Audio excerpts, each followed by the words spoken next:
Hi, Barry Thompson from boatmags.com. Have you seen this? CPC. It's on the back of about 25,000 boats, aluminium and fiberglass between 8.5 metres and 3.5 metres from about 14 manufacturers around New Zealand. But you know what it stands for? It's Compliance Plate Certification. It's a New Zealand boat building standard, and what it does is it's like an AA certification you get when you go and buy a car. It tells you that the construction, the equipment, the safety aspects of the boat are built to a certain standard. So just peace of mind when you're buying the boat. Firstly, each manufacturer must offer a minimum of a 2-year structural hull warranty on any boat that goes through CPC. Some manufacturers, in fact, offer 4 to 5 years. The program details a number of construction standards for items added to the basic hull, so the areas that you don't see under the cockpit sole, whether it be fiberglass or aluminium, you know that they're built to the highest standards and they've been approved.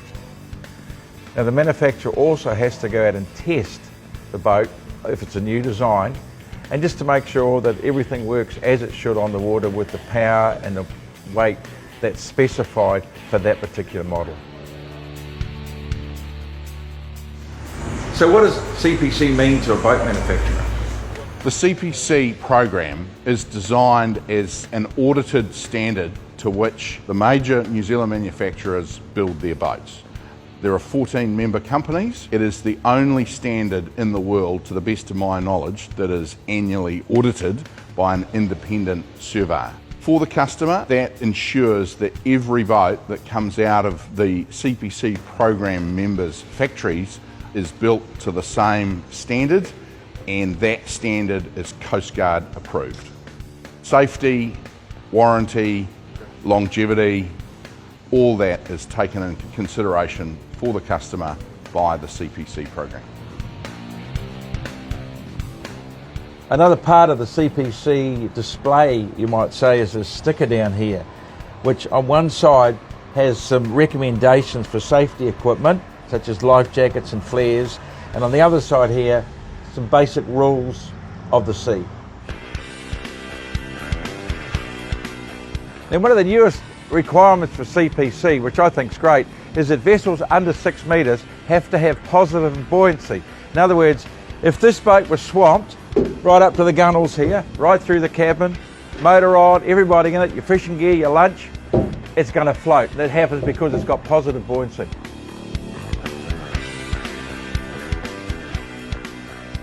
Another important aspect of the CPC is the auditing.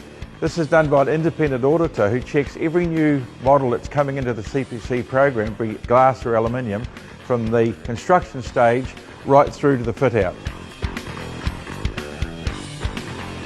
Some of the other requirements for CPC are a battery cut-off and a bilge pump. Another important aspect of the CPC is the fuel system. This goes right from the delivery, the fuel lines, the venting, the way the tank's mounted, adds that extra safety to your boating. Now you add that to your bilge pump, your battery cut-off switch, and various other aspects, and if you've got all your normal safety gear like life jackets and flares, hey, it's going to be much better boating this summer. Each boat has a CPC plate, such as this one here, prominently displayed. There's 2 pieces of important information specific to the design, which includes the maximum adult loading capacity and also the maximum propeller shaft horsepower rating.